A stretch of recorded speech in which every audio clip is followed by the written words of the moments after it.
So, Sally, uh, is it up the ladder here? No, he did that spirally portal thing. Why would you go up a ladder to get to a special place? That would be very fun. You must not have a special place. No. No, not right now. Yeah, So, the ladder leads back to the fun house. It's not very fun, though. No, it is not. So it's down this hallway then. No, we walked in here and right in the middle of the room, a portal was here, and now it's not. You really can't hear, can you? I bet your name is No Ears. I'll come up and I'll hold out my hand to the little girl. She high fives it. Haha! You're too slow.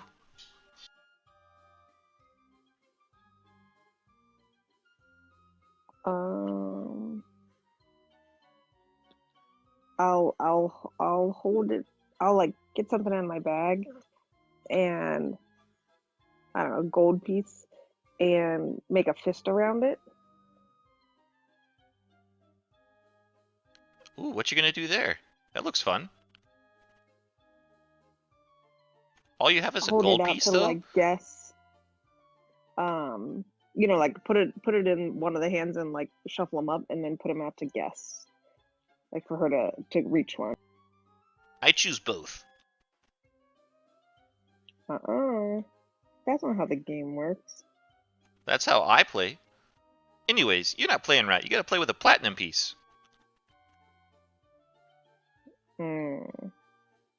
Okay, then you lose. You lose because you were too slow.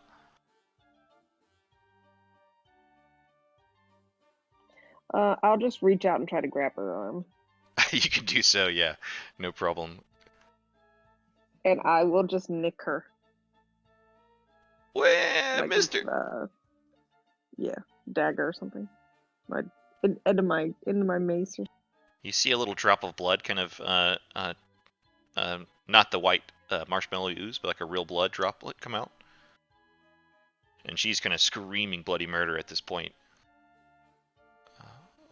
As you do look around the room though a little bit, the desk has some basic stuff on it. There's it's kind of a basic writing desk. There's a drawer.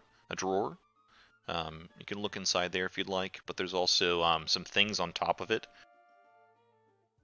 There's a yellow letterbox, a red and blue toy top, a figurine of a black horse wearing a white saddle, a magnifying glass, and 2 scrolls.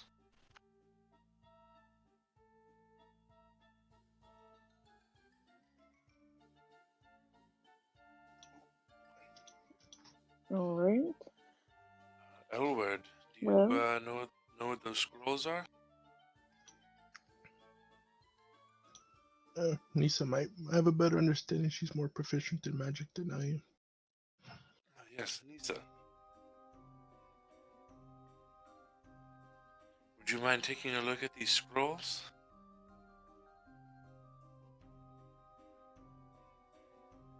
Yes, very well.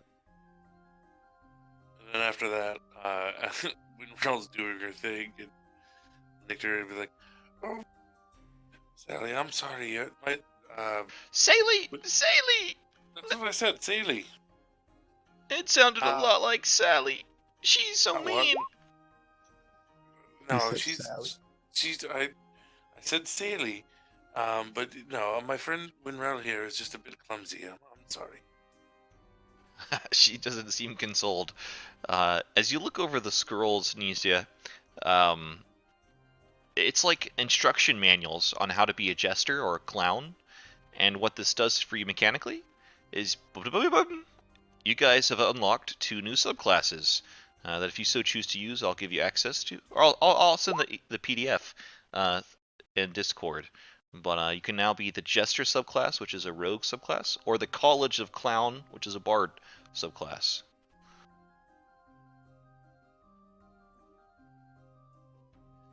Ooh, IRL rewards. Tricky. Yeah. Do, do, do.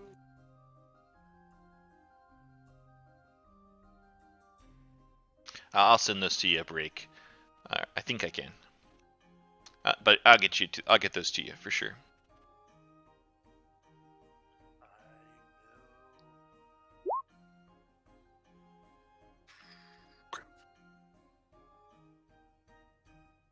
I'm going to use the magnifying glass Looks like a to look at the horse. yeah, it's a pretty nice little. It's been a black horse with a white saddle, and looks like there's little jingle bells kind of on the saddle. Um, you even see like carved maybe on the foot of the horse is the name Jingles. Do you want to give me an Arcana check maybe if you're proficient in Arcana? Yes, I am. Yeah. Ooh, maybe you've heard of these little toy power, these little figurines that have power within them. You've never seen one quite like this, but maybe it makes a bit of sense to you as you look over it. It's a figurine of Wondrous powers, but instead of like a silver raven or the black onyx dog or things like that, it is a special one called Jingles.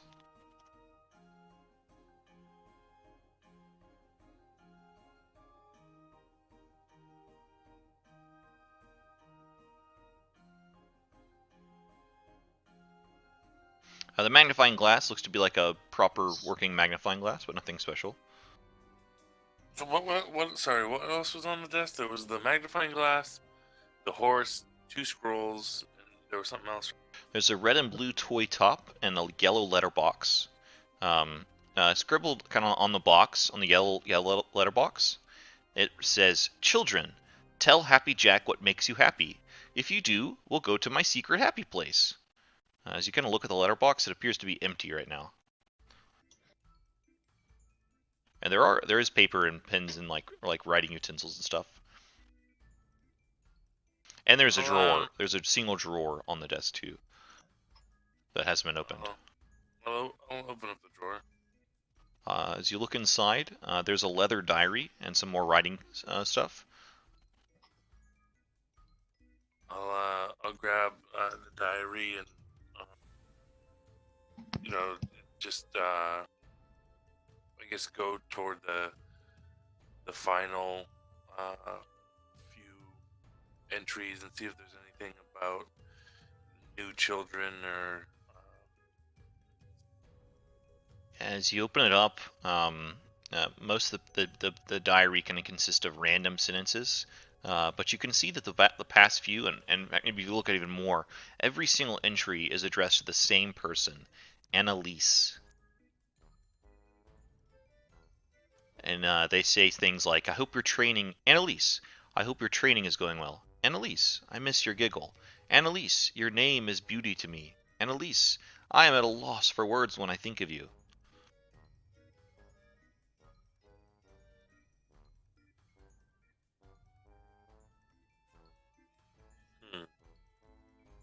Let's put that away in my bag. But then I have an idea. I'm going to grab a piece of paper and a writing instrument and write something that makes me happy. Fold it up and put it in the letterbox.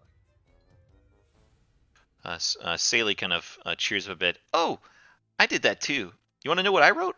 I'll tell you what I wrote if you tell me what you wrote." Did you rate cartwheels? "How did you know?" Because I like cartwheels too. "Cartwheels are amazing. More amazing than this mean lady." And she tries to like yank her arm free, but she can't.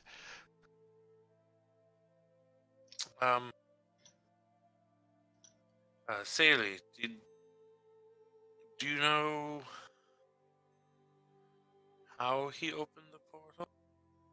And as she opens her mouth to get ready to speak, your letter kind of clinks into the letterbox, and just in front of you, a spirally portal of multicolors kind of opens up, and what you see beyond is kind of a a deep rural prairie of dead grass. You hear children singing and a bit of light and the smell of rotten decay kind of dancing on a cool breeze.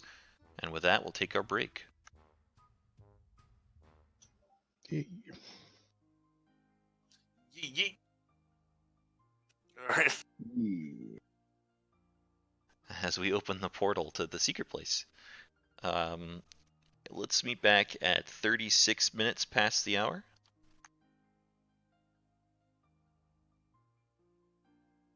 Sounds good. See everybody in a little bit. See you soon. And I'll try to share that PDF of special classes that you guys unlocked. Cool, cool. Well, welcome back, everyone. Yeah, we'll go back to the undervents as the portal opens up for us. Sele looks quite delighted. Yeah, hey, are we gonna go tell the Happy Jack what's what?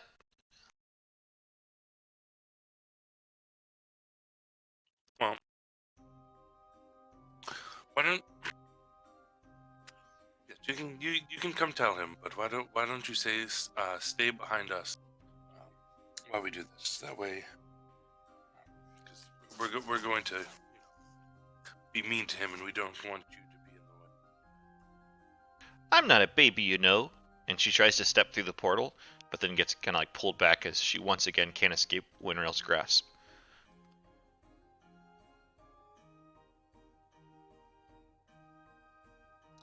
Don't worry. I know you're not a baby, and you'll be able to speak your part at some point. But it's best if the adults do things first, and then I'll step through the portal. Cool. As Dimitri steps through the portal, the rest can see kind of him stepping into the foreground. Does everyone follow? Indeed. Yep. We both do.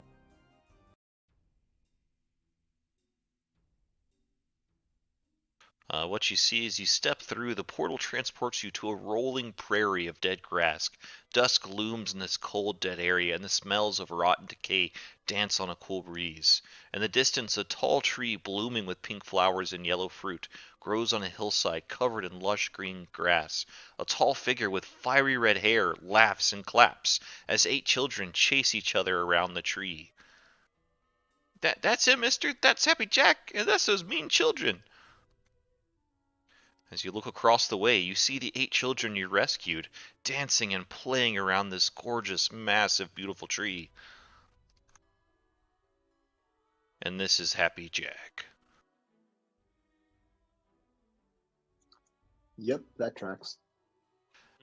And in fact, as you kind of approach and get a bit, maybe take a few steps away from the portal, the music seems to stop. Happy Jack stops laughing. The children stop moving. All of their heads turn slowly towards you. As Happy Jack turns towards you, his happy smile turns into a deep frown. And then his frown slowly but surely curls back up into a bit of an evil grimace. Long, elongated, sharp teeth come out. Why, welcome! Well, welcome to my secret place. You all aren't children. What are you doing here? Now, you children, come close to Jack. Be safe. Strangers are here. And you see the children kind of circle all around Jack. Oh, that's dirty.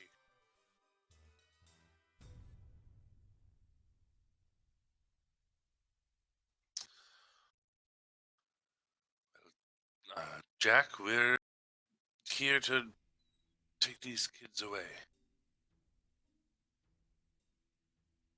Take 'em where? You can't take 'em from here. Children are fun. They don't know what horrors lie in adulthood like you do. Why do you want to share horrors with them?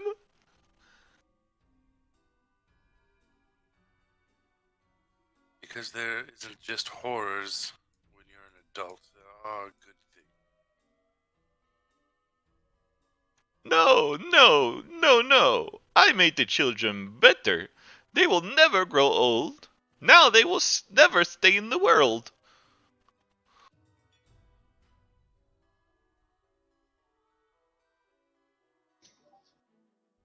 Just hand over the children and no one has to get hurt.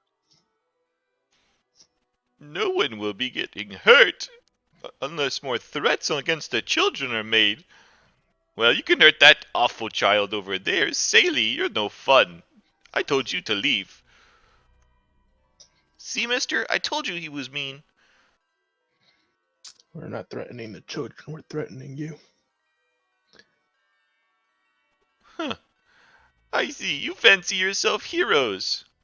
Well, you see, whether or not you be heroes, I'm these kids' hero. I'm the hero they never had.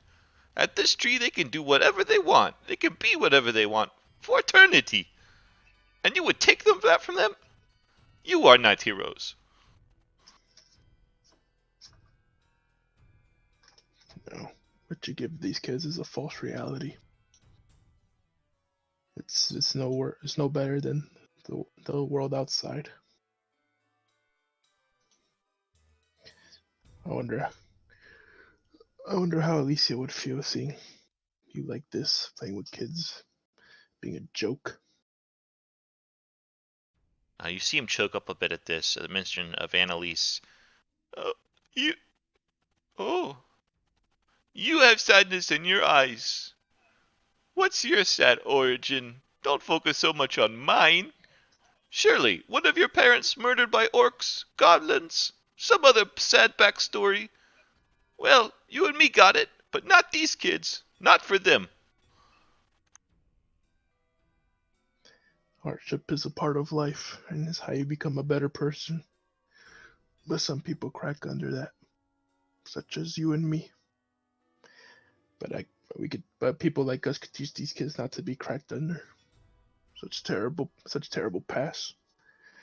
But going about it with this trickery and false life, there's no way to raise children.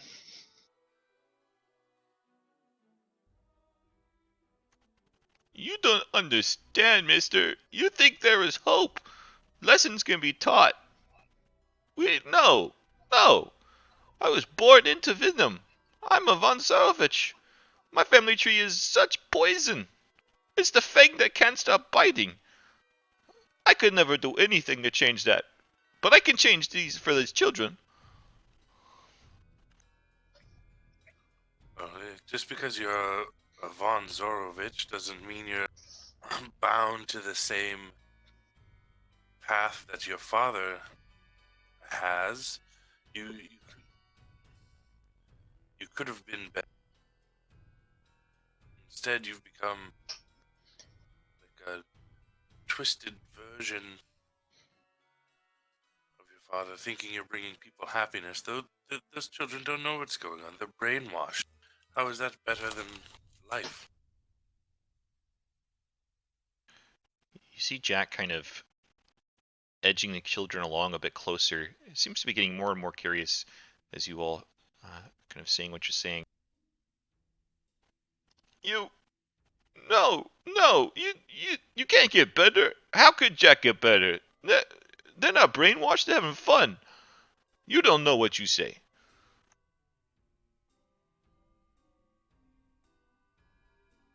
Well, yeah, I guess I'll load one of those black bolts into the crossbow.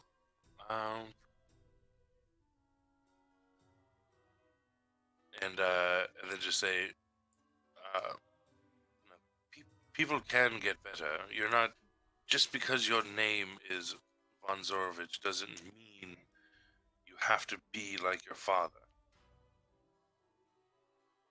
Look around you, mister. You see where we are? I've been cursed just like him. I wanted to be in Waterdeep forever. But look, I'm back in Barovia. Even my special place is in Barovia. It's nothing like I wanted it to be. 'Cause of him and his greed. Well, then why don't you do something to stop him instead of living in this fantasy land? Stop him. You think Jack can be better? You think Jack can make Annalise proud?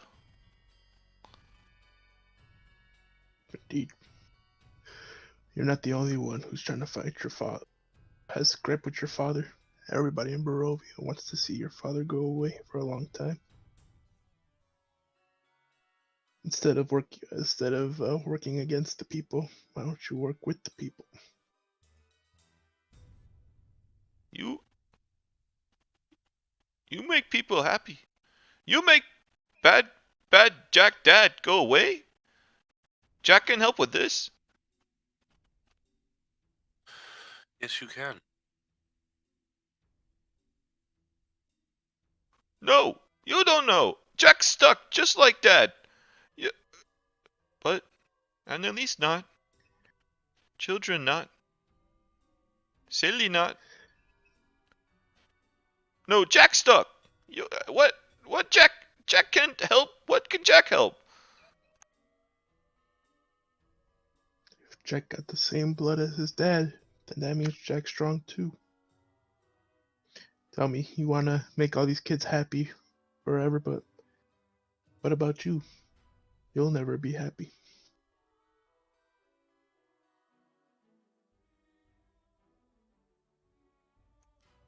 Jack was happy. Didn't In Waterdeep. yeah, and on the road with Annalise. Performances. It was fun. But then Reaver came and said Jack could be better. Jack be better solo. That Annalise be better not with Jack. But Jack not happy now. He wants to make kids happy. Jack will make the kids happy. You make Jack confused. The Reaper's a liar. What would that old lady know? She taught Jack things. She showed Jack how to make kids happy. These kids aren't truly happy.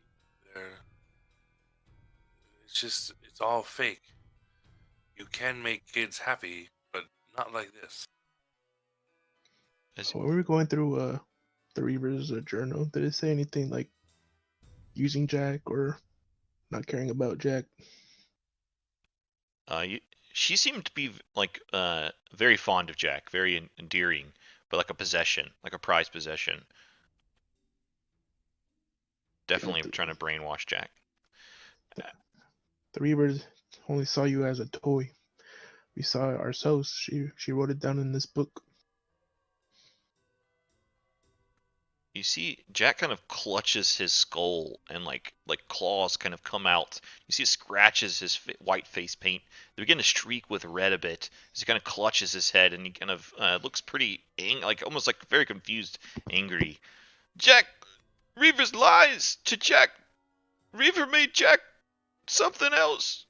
And like the whole world kind of distorts and twists as where you're at in kind of Barovia turns into this weird Candyland sorts of thing as gumdrops and candy cane trees and a caramel river kind of starts flowing down the prairie. The portal still shining bright. Jack, you tell tell Jack how we can make it stop and better.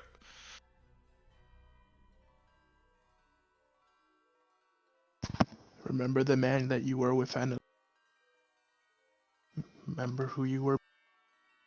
The Reaper. And be a better person than that person. One of you guys give me a persuasion check with advantage.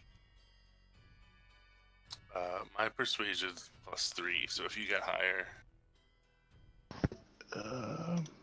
Mine's is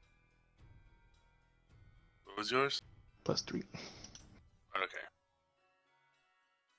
I've been all over the map tonight. I've been either You were the ones first or person. 20. Yeah, but you were the first person who was talking to Jack, so Okay. I raised my hands IRL for you. Give you my power. 15. All right, I'm gonna give it a. I'm gonna make it a contested thing. He's gonna have disadvantage. 13 is a miss. as Jack clutches his head, scratches deeply. He kind of stands back up with clarity in his eyes. He speaks a bit softer. Children, children, I just want you to be happy. These people say this is but not real. You are real. Go have fun while you can. Don't be like Jack. Be like these people. Go! Go! And you see Jack kind of raise his hands to the sky, and it's like the gumdrops begin falling from the ceiling, raining gumdrops down. The candy cane trees sprout and extend out of the ground.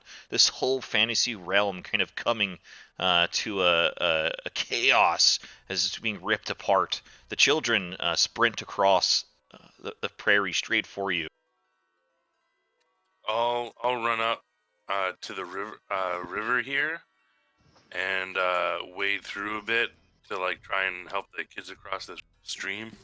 It's extremely sticky, like a web almost, but you're able to like fight your way through it and help the kids across. Ada will shoot a fireboats to clear a path. These gumdrop boulders kind of tumbling dangerously close to you all. Oh yeah, especially if there's boulders almost dropping on top of the kids, I'll shoot firebolts at the boulders. Maybe you nimbly crush a watermelon-flavored gumdrop as it almost lands on Thalon, but save the day. As you get back towards the portal's glowing and vibrating a bit with this bright green energy. Jack yells once, "Tell Annalise I'm sorry!"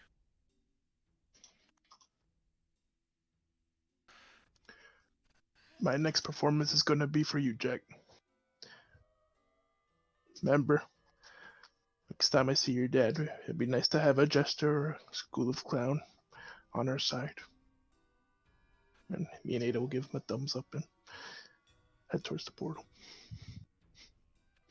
As we rush through the portal, it seems to collapse on itself and yank us out of this dimension and back into the town of Crake, the market, the fairgrounds that we had entered. You see no signs of the food stands, no signs of Reaver, but you see the entryway into the funhouse as it kind of collapses in on itself and implodes as a microscopic little dot of space and then nothing. You hear one last little chuckle of Jack, and then silence as we find ourselves. Winrow like try to go last. Like she'll try to stay away from the portal until the children go. Indeed, you can help all the children through as you're like the last one stepping through. Do you do anything? I'll like glance back towards Jack You like see, as I go. yeah, you see his hands raised to the sky, kind of clutching at something, blood and tears streaking down his face, wiping away, kind of the tears wiping away the paint. You see just a lonely man beneath it all.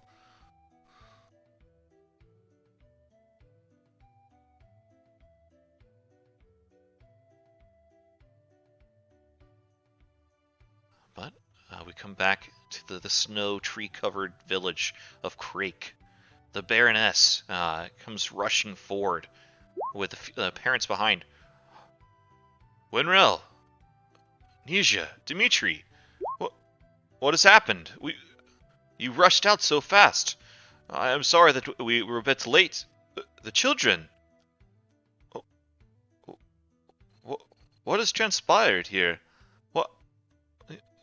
Some of you are bleeding. What?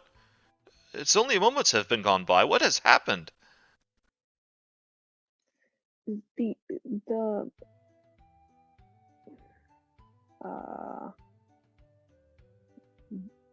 what's her name? The new girl. She was with us. Nisha? Haley. Yeah, Oh, Saley? Haley, yeah. Oh, Saley's with you too, yeah. Oh man, I meant to kill Saley, but she's still with you. You meant to kill her? At some point, yeah. I did not expect Saley to live through that. Now we got a cartwheel ally. Does anyone recognize this little girl? We found her among the others. Anna kind of looks at the rest of the villagers. And she kind of looks, and no one kind of speaks up. Uh, we do not recognize her, but as you know, orphans are not strange of a place. And Sally speaks up. I'm not from this dump. Uh, Anna kind of looks pretty stern at this. Of course you're not. Not with that type of tongue for such a young child. Anna speaks up again. I'm from Baldur's Gate. Best city in Sword Coast.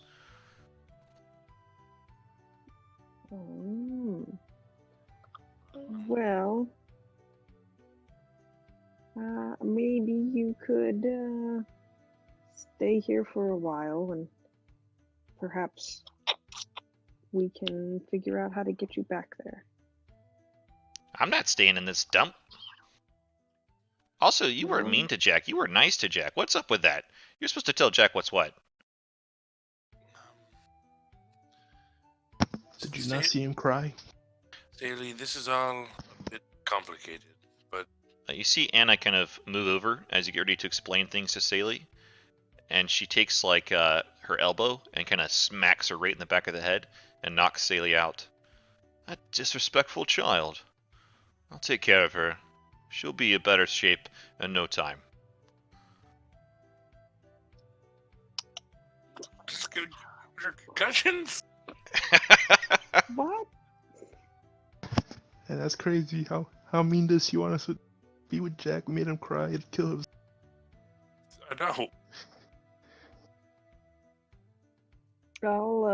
Anyway. I'll give her like a super dirty look, and reach down, and I will heal her. Oh yeah, she's totally fine.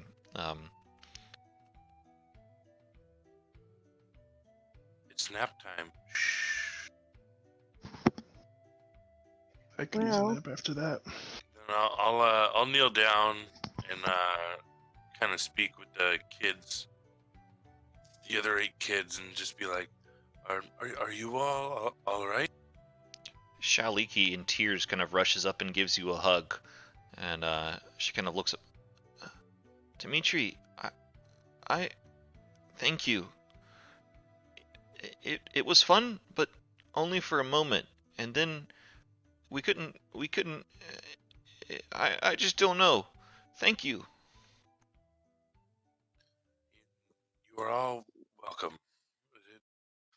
We're so sorry you had to go through all that. It was this funhouse used to be this carnival funhouse actually used to be a real carnival funhouse, but something happened,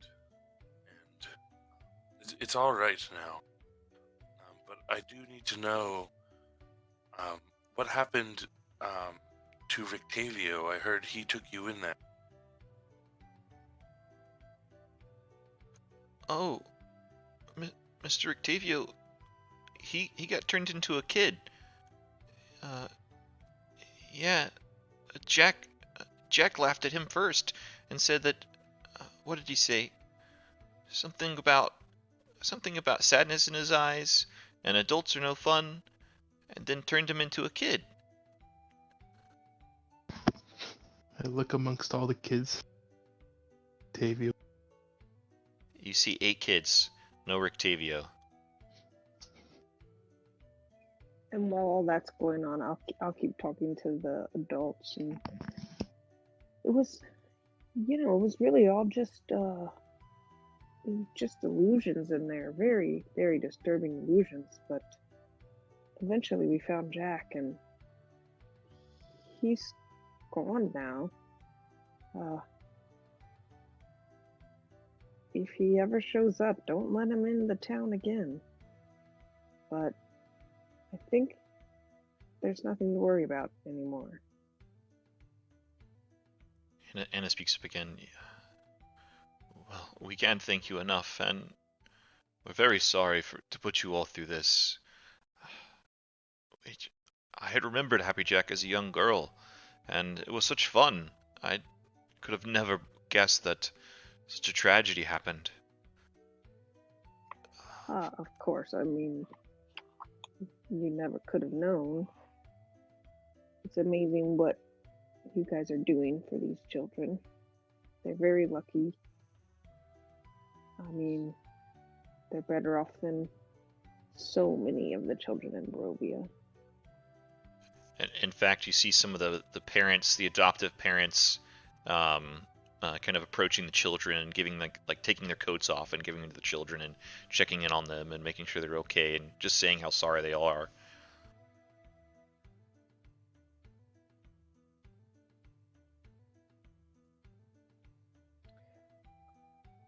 Winra will turn to the children for the first time speaking to them, and are you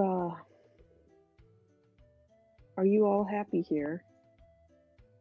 My offer still exists, if you recall.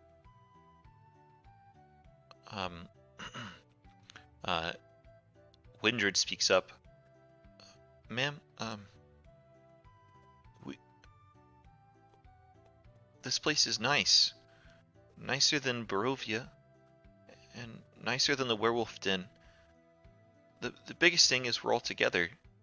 We thought that we'd have to fight each other with the werewolf den, and then we thought we'd never have our own minds back again. But here, it's okay here. I think we can make it. Good, as long as you're happy.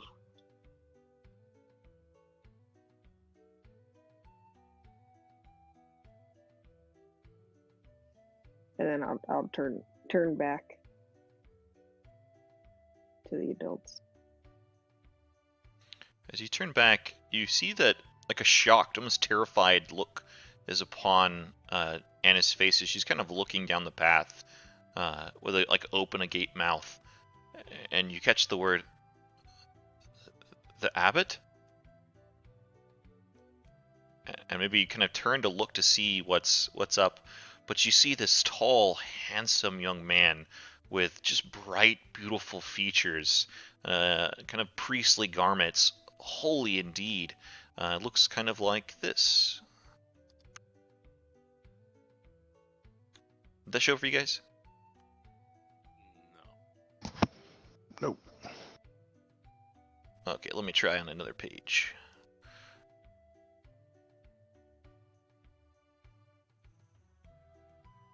That time? Yep. As this young priestly man kind of walks down the path, he seems to be carrying a kind of worn-out looking Rictavio in his arms. An unconscious Rictavio. And as he approaches the group, he sets him down. Good evening. I found a visitor quite suddenly at the Abbey, and let's say he was feeling a bit youthful. I've remedied this, as you can tell. But, is he friends of yours? And he kind of lays Rictavio down. Yes, he is. You could, More of yeah, an you acquaintance. might say that. Definitely an acquaintance. Ah, newcomers, new children. It has been some time since I've been in the village. Baroness, do pardon my intrusion. It seems that you all were, having an event of sorts. And you see the abbot kind of weave his way through the children. Each one he kind of says a bit of a prayer, and like the worry and the fear. So it's like the weight of the trauma is lifted off their shoulders. And it's like each one he kind of calms down, and they feel much better and brighter as he passes over them. Baroness Anna. Yes, I didn't expect you today, Abbot. We welcome. Yes, I do plan to have these guests to stay at my place.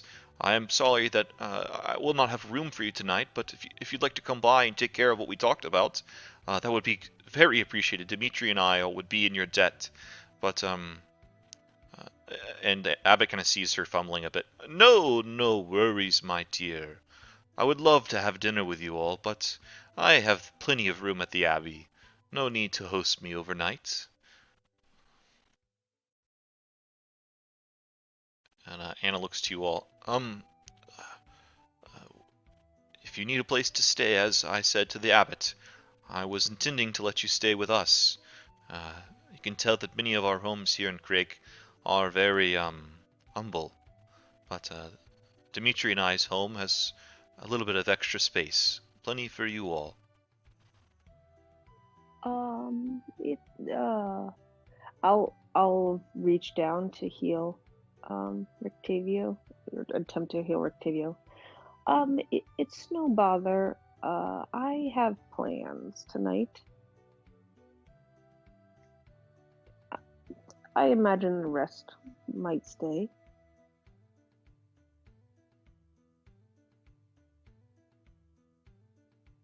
Anna kind of nods in approval. As you heal Rictavio, he kind of shoots up. What? What has happened? Oh, oh, my friends. It has been some time, and oh, pardon me. He stands up and kind of gathers himself. Where am I? What is going on?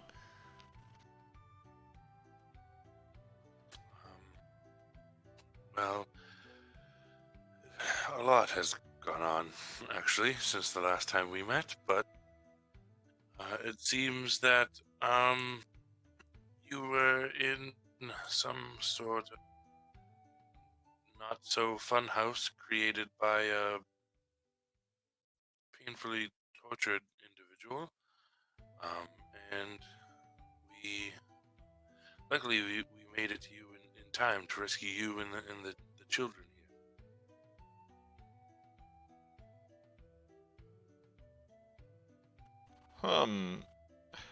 H- how did I get from my tower to here, wherever here is, and this funhouse?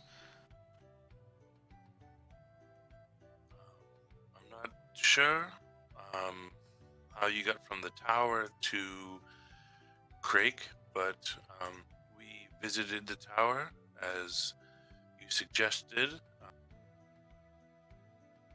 and we met. Why can't I remember? Apprentice. We met Esmeralda at your tower.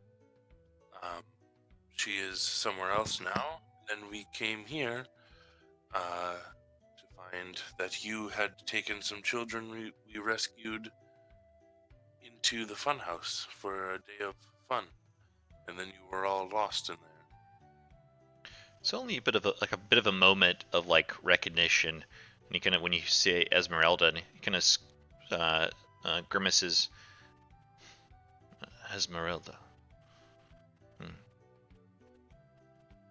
No, Novastani is worth my trust. Not even her. Oh, but and Anna kind of speaks up. Mr. Rictavio, you came through the gates with your friend Vasily von Holtz. He's been a kind patron to our village for some time, so we deemed you worthy to let in as well. Do you not remember that? And Rictavio kind of shakes his head and he looks thoughtful. The abbot is just looking on with a big smile. So an event is happening tonight. I'm glad that I came down. I'll beckon for Sally, Shaylee, whatever, to come over and speak with me. She kind of looks a bit frightened at Anna, but she kind of moves over. It's Saley, ma'am. Don't hit me, please. Saley. Ah, yes, yes.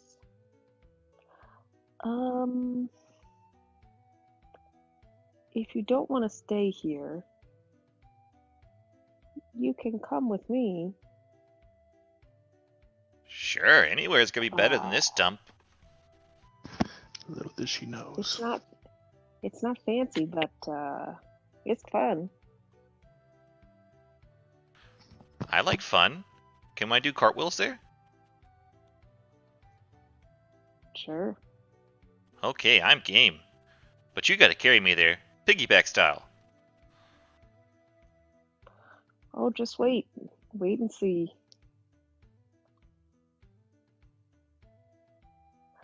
And I'll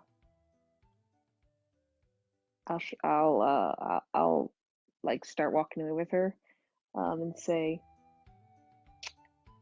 I'll return in a day or two, and that's it. I'll leave the town. As you begin to walk away, the abbot kind of moves towards you a bit.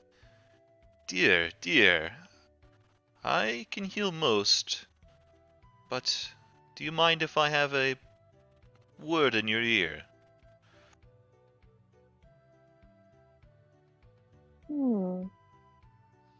Yes, I reckon that's okay. That child you have with you? Her disease is incurable. Yours, however, is a bit of a greater curse upon all of this land. My abbey, it is hallowed with the bones of Saint Markovia, and now myself.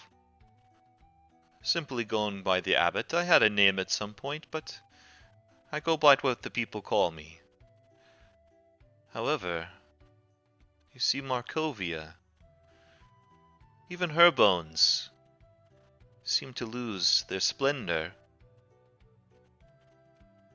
You and you share a following, a faith. I believe your curse is aligned with the Fountain of Tears. There's a shrine in town. Perhaps you should give it a swim. And then the abbot strolls off.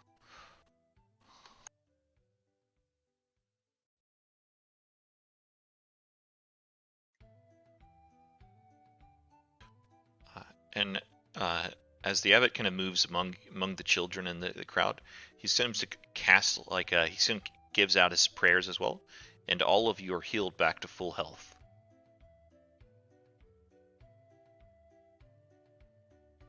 Damn, high level priest. I'll just stare like after him, and then eventually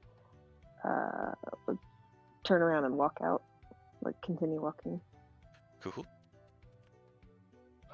Just out of curiosity, I guess I'll ask. Just curious, what time of day is it?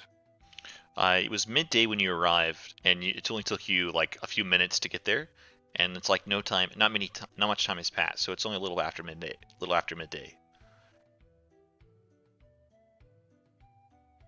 Oh, so yeah, that's what Anna would explain and brief. Yeah. How long were we in that funhouse? For you, like how long did it seem like we were? Well, I had the parents coming over, and they were on their way, but you all rushed out in such a hurry. And as soon as they arrived, I explained that you were here, and that you had rushed to the carnival. So we came rushing after you, and then that's the predicament that we found you in. It was mere moments, maybe 2 minutes at max.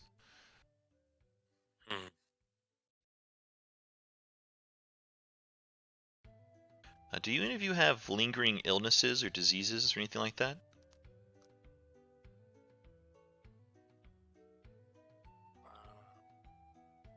No. Nope. Okay, never mind then. I have that one thing. Oh yeah. Um, the abbot is kind of like, as he's like weaving his way, steps next to you, Elward. My child, you have been, he kind of winks, blessed with a bit of an extra something. And he kind of raises his hand up. Do you mind? No. He puts his hand to your forehead, and you feel a bit of a burning sting, and that thing is gone. Ooh. I feel around my forehead. Oh. I didn't think much of it, but it is a bit of an eyesore. So, thank you. The abbot chuckles a bit. Ha ha ha! It was an eyesore indeed.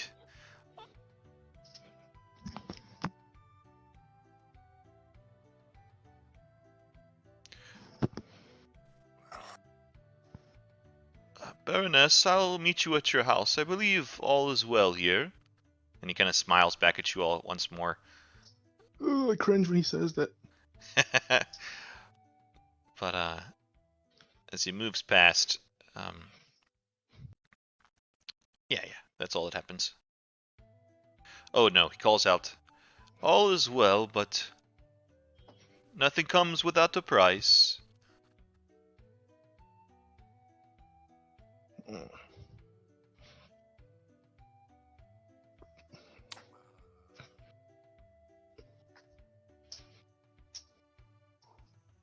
That sounds like we owe something now. Well, We might need to recruit that guy. if you don't mind, I do have lots of work to get to in the next few days. Where is, do you have a blacksmith in this town? We do. There is a smith. His family has been smiths for ages in this town. We don't really work based on coin, as you know, but I'm sure he'd be willing to do some work if he can. Are you sure that you do not want rest? The children, and kind of she looks at the parents.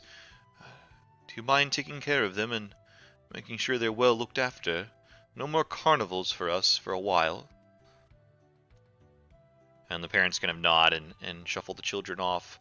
You notice some of the children, like there's about four sets of parents, so there's about 2 children per household that kind of go off. I look in my inventory real. It's a figurine. Oh, sorry, my headphones Yes, cutting out. all the things you gathered in the funhouse are still with you. Unfortunately, we didn't come to the resolution of what they would have been used for.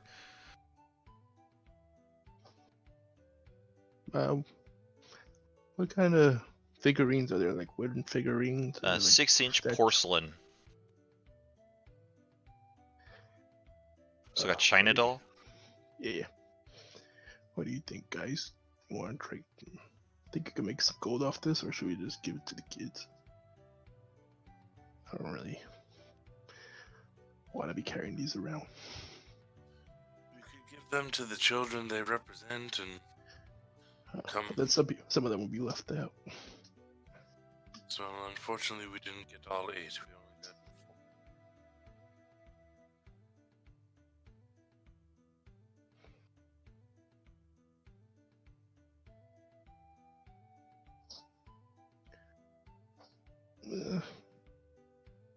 got 4. There's one for each of us, so let's. I guess we can keep them as a keepsake, maybe.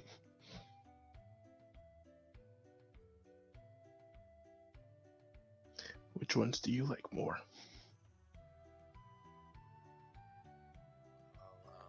I hate all of them, so it doesn't matter. I don't hate it, I just don't have any. If we're only Connection getting, to any of them. we're only getting to keep one each, I'll keep Shaoliki's.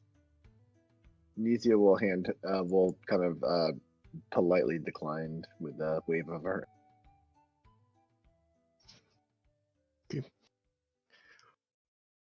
Eric, should I just give them all to Dimitri since he was the closest to the kids? Cool. You can split it with Winrow. Sure, that'll be not weird at all when somebody finds it on my corpse. Well, once you go back home, there'll be reminders for what you were fighting for. Well, we don't have a lot of time here, and I don't, this place, looking at Anna now, this place is very nice, a very nice place in Barovia, despite the funhouse that we just went through, but, I'd rather not spend more time in Barovia than I need to, so I will be doing some work today at the blacksmith if you need me, but your offer to let us stay with you is greatly appreciated, and I will be there later. I too must work. Is there a work shed or that I Yes, there are a few tradesmiths in town. The Swift family, they have a tailor shop they might let you work in. Grigory Strum is the blacksmith. Quite a famous blacksmith, well, he was. Lady Kate's, she has an odd trinket store, a wonder emporium she calls it, but she is a strange lady, that Katerina. I don't mind strange. I'll start heading towards that place. She points me to the direction. Okay, cool. Yeah, so we can do some stuff today. Overarching, if you guys want to take some downtime, you'll probably do a few days in Crake if you want. Yeah, I'm definitely gonna need. I'm Ooh. definitely gonna need a few days. You could take 6 days. That's a long time. Ooh, I will power. gladly use all 6 days So to do a few things. some stuff is going to happen tonight, so we won't fast forward just yet. But yeah. So Dimitri, since you called it first, you're able to go to the blacksmith, and then we'll go with Elward and Nisha. But and Winrel as well. I've got some roles for you. But Dimitri, you walk up to this kind of the cottage, small cottage with a workshop behind it. It looks like a blacksmith workshop. The name Strum House is emblazoned across the door. You're able to walk in, and it looks like a pretty nice blacksmith. Most of the stuff is fairly mediocre as you kind of move through the front part of the shop. Mostly nails and horseshoes and kind of like building supplies and stuff like that. But as you move into the deeper into the shop, you see this tall, lanky man, kind of gangly, with a big, goofy mustache, and he kind of speaks up. Welcome to my shop. I'm Gregory. What can I do for you? Yes, hello, Gregory. My name is Dimitri. I was wondering if I could perhaps use your facilities here for some work I need to do. I'll gladly help out with things that you need, or trade something for time used. That is not possible. Well, you see that my shop is only used by masters of my craft. You see, I am quite a bit of a blacksmith myself. And he kind of gestures at a few of the armors that lay around the room, kind of hung up. There's a plate armor, chainmail, and a half plate. All look very nice. angry voice. So, thank you for your interest. Do you wish to buy anything? Perhaps could I have some things commissioned? Certainly. What would you like commissioned?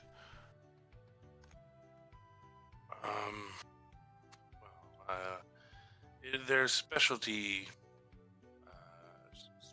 ammunition that I created and make myself, and then I'll pull out like a bullet and show it to him. He kind of looks at the bullet, raises his eyes up, and then kind of gives like a very knowing nod. Yes, I've seen these before. I can make such a thing. But you see, I am in high demand, as I am the best blacksmith in the area, and all of the Strum family have always been the best. Yes, your armors here look exquisite. And what well are you, what would you require to make this I guess priority? I'm not going to be in Crake for Oh, I will. Let's see. How many do you want made?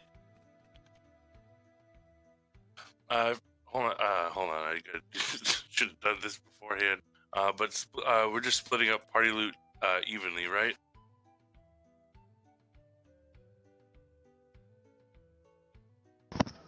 I guess. Took my money. Okay, no, it was just for gold. I was just trying to Plant figure out. ready. From the crows. Don't worry about splitting it with Nesia, since she's obviously hasn't really been part of.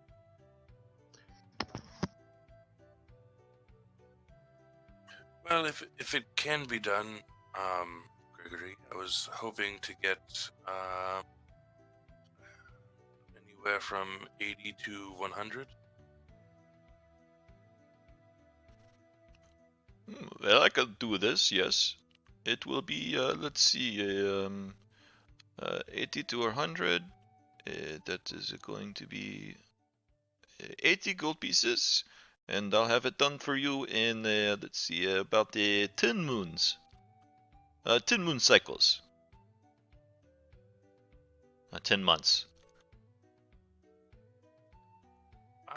What?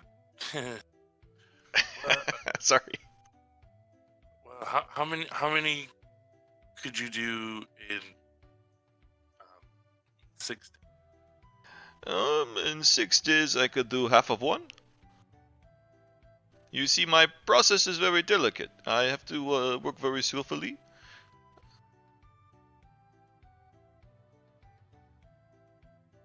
Okay.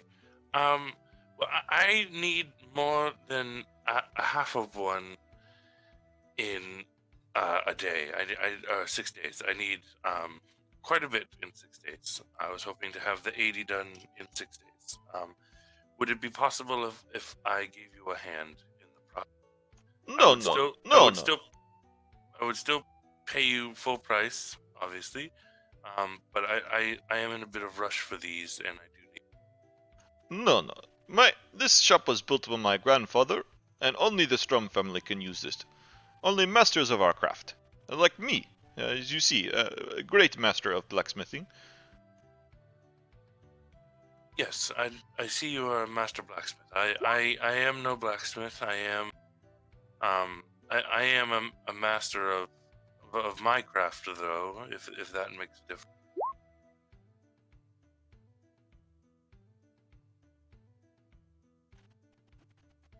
Master of what craft? Well, I'm a bit of an inventor, tinkerer. See, I created this firearm, and I'll pull out Matilda in my workshop back at where I come from, Waterdeep.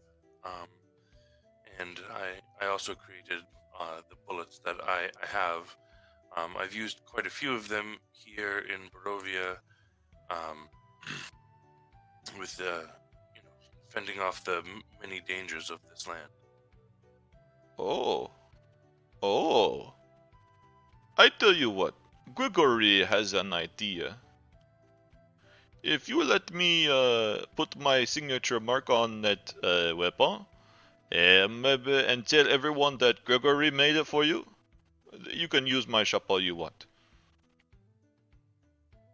And you have to say Gregory is the best blacksmith in all of Barovia.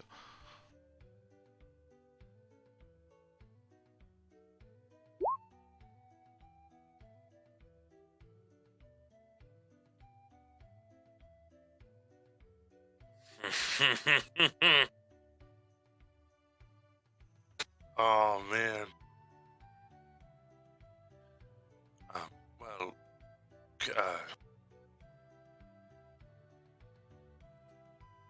Gregory, I can't let you put your mark on this because you didn't make it. It's not a very honorable thing. We're not talking about honor here, we're talking about the best blacksmith in all of Barovia. And if I cannot make this, then I am not the best blacksmith. So I need people to think that I made it. You're kind of ruining my image here. Well, I haven't showed this to anybody else. I showed it to you. I know, now I want you to show it to everyone, but after my signature is on it. You can't put your signature on it. Then we have no deal, my friend.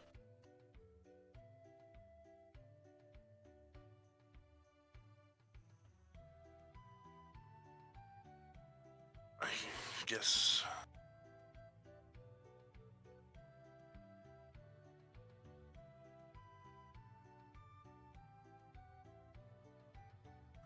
Well, I guess I'll be telling people that the blacksmith from Valaki is the best, since he actually let me use his smithy and also created some fine things without trying to take credit for things that he did not make. Well, that is okay, you tell them what you want. I tell them that Dimitri is a boast and a liar. These people know Gregory Strum. They do not know you.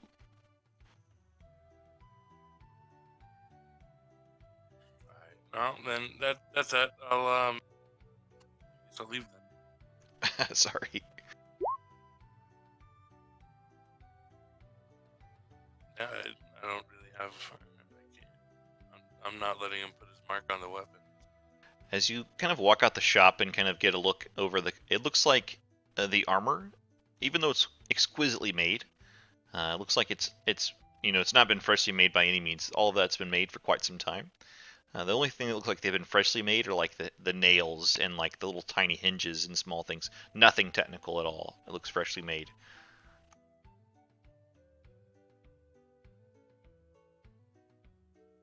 Yeah. Yeah. Maybe I'll come back tomorrow.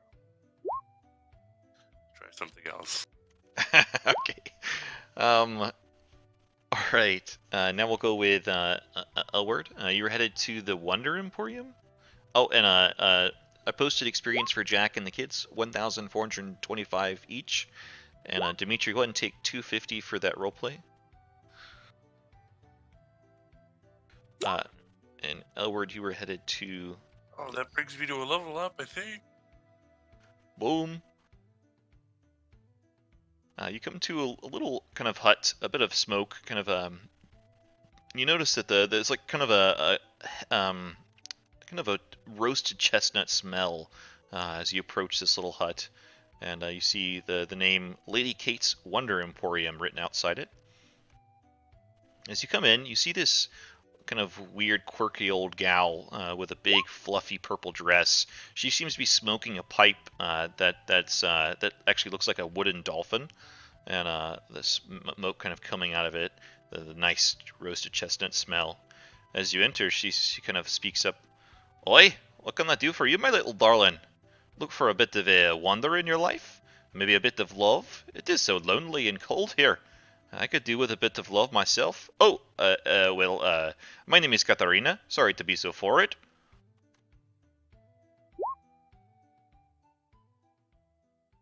Hi, Katerina. My name is. This is my partner. And then Ada waves hello. Oh, And then, hello, little lassie. I didn't see you there. yes, we were told you were the place to find trinkets and doodads. Yeah, I run a bit of a curiosity shop. No money though. Coins are so boring. It's a bit of a take something, leave something sort of thing. Only prerequisite is that it's interesting. What are you looking for? And I hope it's a lost, lonely love. Oh, did I say that out loud? You just might be right. I'm looking to make more beautiful women like this one, and I show I pick up Ada and put her on the table and show that she's a puppet. Oh my goodness. What a creation. I had heard about something like this. I can't remember his name. That fella, the toy maker. Hey, who knows Binksy. about him? Yeah, Blinksy. He's a fan of this fella. Old puppet master of sorts. I think the art is lost though. You must have recovered it. Deep. I want like to make more puppets, but I don't have the necessary trinkets and doodads to make them. Well, I don't know if I have trinkets and doodads, but perhaps she kind of ruffles through the stuff, and you see she kind of has a few mannequins with a gown, like weird gowns on them. One like a tropical gown with toucans and bananas covered over it, and another one with kind of a red checkered piece with strawberries all over it. And she kind of rips the gowns off and then brings the mannequins over. Well, I didn't think you need the gowns, but I'd trade you some of these mannequins. They've got screws and bits and stuff in them. Perhaps you could use that. Oh, that's perfect. Let's see what I have, which is not a lot. I got some fishing rods. Yeah, plain old fish on rods, or something a bit more interesting. Yeah, I take out the ones that Briggs used, the fishing rods. I don't know if they're the same thing in the hooks and the fishing rods. I don't know if it's the same thing or two separate things. The same thing. Yeah. Yeah, these fishing rods can pick up actual people and toss them around. Oh my! What have you been doing, mister? No, I got it from a very powerful fisherman, and he saw something in me and he gave it to me. Hook, line, and sinker? I need someone to be throwing me around. Oh, did I say that out loud? Pardon me, mister. It sounds a bit odd and all, but the story behind it is more interesting than the item. I have a lot of stories if that would be a currency for you. Ooh. I could share my stories all day if you like. Hey, what about the late night stroll in the story? The fountain is very lovely in the evenings. Sure. And then maybe we can have some hot tea afterwards. Oh yeah, I've got some nice tea. Well, yeah, you can call it that. My friend back in Villaki, she sent me a supply of tea. It was very nice. It makes you a bit fuzzy in the head though. Oh no. Okay, sure. So, pleasant stroll at night for these mannequins. And I tell you all the stories that I have traveling here. Cool, cool. She accepts, kind of shakes your hand, and she kind of leans back in her chair. Well, don't be sticking around here. I'll see you this evening. Don't be late. I gotta make myself look nice. Yes, sure. There you go. I'll hit out with the mannequins. Cool. Yeah, I'm assuming it'd be like enough for a couple puppets worth of stuff. Go ahead and take 250 XP as well. Anisha, is there something you'd like to take care of in town? Other than laying low for the most part, the only thing she would try and do is see if there's any sort of I'm not sure if there exists like a Barovia USPS FedEx or some sort of messaging service. If not, if she might try and find some traveling merchant or something like that that might be passing close enough by the village where she can give them a letter to Casimir. Yeah. Yeah. You kind of go to the gates maybe, and one of the scouts kind of speaks up. Hey, you need someone to send a message? I, I was having to make a run to check on the wine supply, as it's already been a couple days. I was gonna go check the gate as well. We haven't heard anything from them in a while. The gated bridge. Where did you need a letter sent?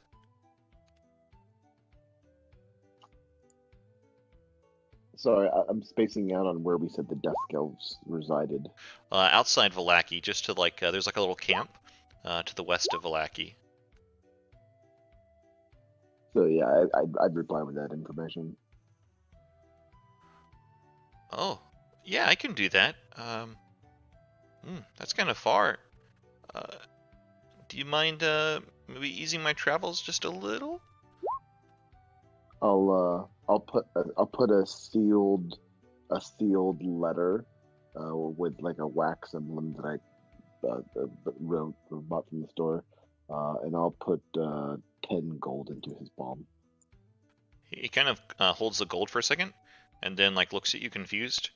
I can't eat this. Do you have any food or a nice bedroll or something? I mean, yeah, I have a few like a week's worth of like hardtack rations, which I'll hand over to him in a pouch. Kind of give him a curious look and just say, "It's very important that this gets there." Yes, ma'am. I got it. He kind of juggles like 3 of the coins and then hands them back to you. These are nice and all, but I can't do anything with this. I'll get it to you. You said Casimir? Casimir, yes, he's the leader of the Dusk Elves. Oh, sounds fancy.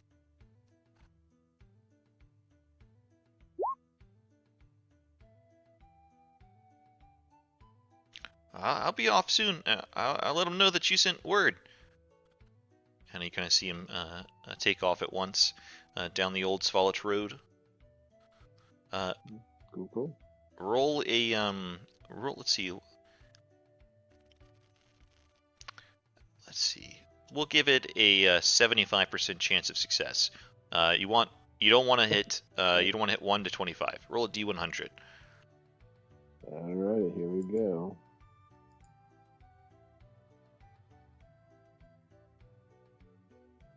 Yeah, he'll reach there, and it'll take a few days. It'll take like 5 days, I think.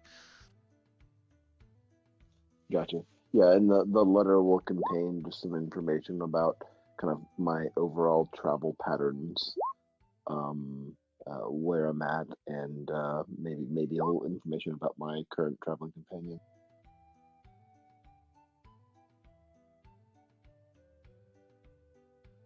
Nice. I'll that'll definitely affect something actually.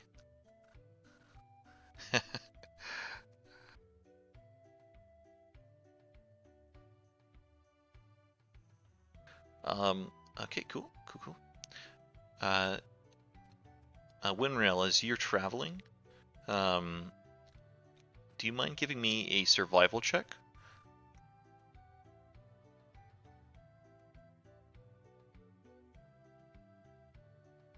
Oh, and take 250 experience, please, Dave. Anisha? Thank you. 12 is fine as well. You have 18, never mind, because you have advantage because you know where you're going. Because that's what we did last time. 18 is totally fine. As you, so your travel will be uneventful. Sally bothers you a bit, but maybe she kind of grows on you. Maybe the tough life is really strange for her, and she's having to grow some grit. But she does. I'm going to, as she said she wanted to piggyback, so I'm going to fully transform and let her ride me. Oh, nice. She is excited and loves that. Maybe she kind of kicks in your hinds quarters a few times and says, "Giddy up, giddy up."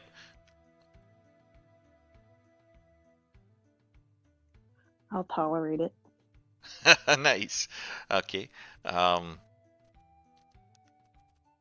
take a few days, but you'll be able to do where you're headed. We'll come back to that. Is there anything all along the way that you wanted to do? No, not really. Just heading straight there, basically. Would I make it by nighttime? No, since it's already midday, unfortunately not.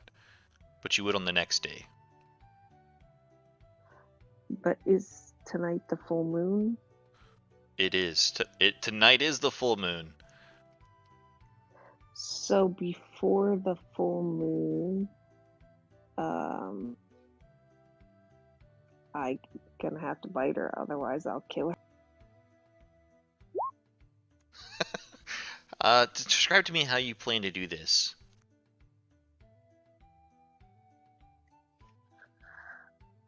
Well, I plan to kind of talk her through it and offer the excitement and adventure and the fact that sounds like it can be cured if she hates it. And anything's better than staying in that crap hole, right? Nice. Give me a persuasion check with advantage. She's greedy, and this sounds like more power.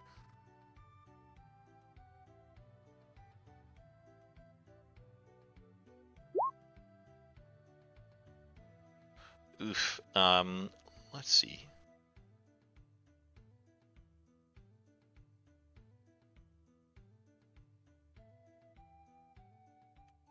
Nope. Her will is untested. She listens to you. Maybe she kind of has a few questions, but she bites into it. Oh, she falls for your pitch very easily, very quickly, and kind of as she gets done talking, she kind of holds her arm out. Hurry up! Giddy up! Giddy up! Cool. So yeah, I'll just bite her where I had caught her already, just as delicately as possible. Excellent. Yeah, as the curse that you've been tainted with, you spread it on to this young child, and she takes it willingly after your advice and your pitch. That night will be pretty eventful as the full moon happens. Can you roll a d20 for me? As you walked her through and kind of explained that you're going to pretty much lose yourself, you know that what the process is like and that it's going to be a pretty horrible night for her. Do you warn her about this, the transformation night? Yeah, to some degree, and it's try to explain it as a means to an end, and that she'll have a whole big furry family to help her through and gain control and all. She feels a lot of injustice about this revelation of pain and a horror night, but she kind of takes it. And when the night approaches, do you kind of leave her at camp and go off, or how do you deal with the nighttime?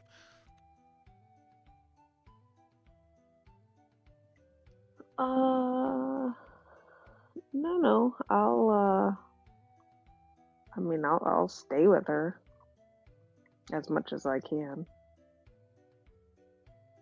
Yeah, maybe after a bit of time, when the moon rises, you both find yourself lost. Maybe you kind of hold out as you watch her transformation go down, as the young girl cries in pain and screams as her back and spine distort, her whole skull elongates, fangs grow out of her mouth, and as she goes through the first experience of transformation. And as you kind of see her transformation finally come to a conclusion, heaving heavy breath, blood everywhere, you let go as well. And two wild wolves roam the night. Maybe you catch an elk and consume an elk together, and have a pretty rage-induced moonlight night. Both children of Mother Night, indeed. Thank you. Go ahead and take 250 experience as well. Maybe as the night kind of comes to a bit of a later event, um, uh, as you approach for dinner towards the Baron's house, Nija and Elward and Dimitri, uh, we'll come to that next session because it's pretty late. But we will call session there. Blue. Bum, bum, bum. That guy's a dick. Sorry, dude. There's a No, it's not. It's not you. The dude is clearly ripping people off of So let me their get work this and straight. calling it his own. We barely get loot in this campaign, and we have terrible shopkeeps. What a twisted world we live in. Hey, Deathstroke, how long do you need to craft actually? Like, how long does it take you to make like the requisite number of ammunition you need? It would take. Looky, where is it? I had it written down somewhere. Like in 6 days, if I had 6 full days, I could make a solid like. I think I could make 20 bullets a day, so I'd yeah. be able to make 120 bullets. Is that like 20 bullets of like what 8 hours of work or 10 hours of work? Yeah, Kind of it'd thing, be or- full 8 hours of work. Like I wasn't really gonna plan on doing much this because it's only a half day. It was mostly to get situated in the place and talk with the guy and be respectful. But if we have 6 full days here, I can make 20 in a day. It would take 8 hours to make.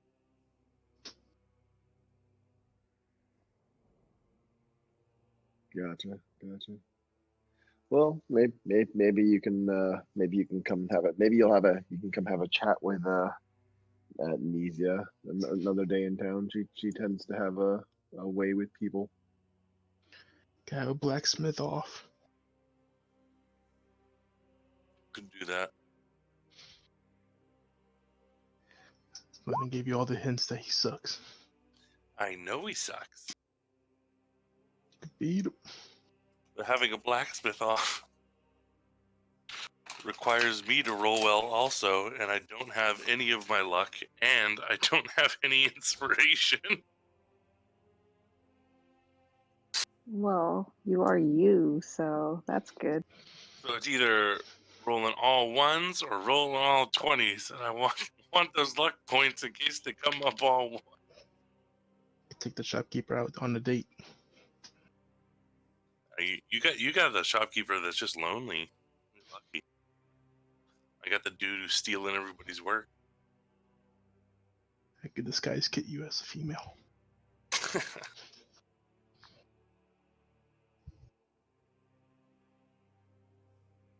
We made it out of the funhouse and saved all the children. Yeah, it was crazy. I really Plus thought we were one. about Plus one. Yes, bonus, Lee. bonus child. Oh yeah, so the gold, the Electrum gold and platinum pieces I put out there, because Nisa, Dave said, don't worry about Nisa. That's for Elward, Winrel, and Dimitri. Oh yeah, good. I'm glad you said something and I didn't write those down. It was 106 EP, 146 GP, and 23 PP. Anybody hit level 7? I did. Nice. The 250 did it because like just the Happy Jack experience brought me 12 points away from level. I really like the way you guys role played. I mean, he was gonna be a boss fight, a super crazy boss fight, but you had learned enough about him because of the route you took, and the way you role played, I was like, man, because one of the options were either fight, talk sense into him, like make him try to redeem himself a bit, or trick him and like sneak the kids away.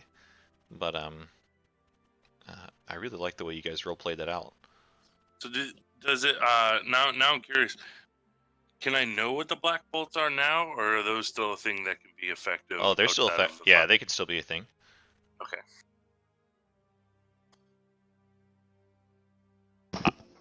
What was the good slide? Ketchup. Yeah. Yeah. Nice. Did they lead to different places? They all led to the same place, but one slid you right into the two of them, the mustard and the relish, slid you right into a portal, one of those voids. Oh, Lord. Oh shit! Oh yeah, would we have just like auto died? What would have happened in the?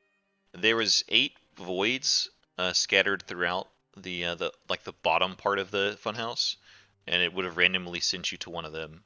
So it's like a really terrible trap that separates the party. So you could have randomly gotten teleported to like a really terrible room all by yourself. Oh jeez. What became of the true hero of this whole campaign? Winkfet. Yeah, we lost. Oinkfat is not dead. Oinkfat is not dead. He's in Strahd's castles, kidnapped. He's just trapped in that ball pit, happily eating explosive ball. But he's gonna run out of balls soon. The ball pit is gone, but Oinkfat is not. Oh, that was the other thing too. What what was with all the little statues, the little porcelain dolls? Want to unlock the super weapon. Yeah. Right, I'm gonna drop because I'm exhausted. But I just have to say, of course, it's ironic that Serena's the only person that could have used those sunglasses. Probably.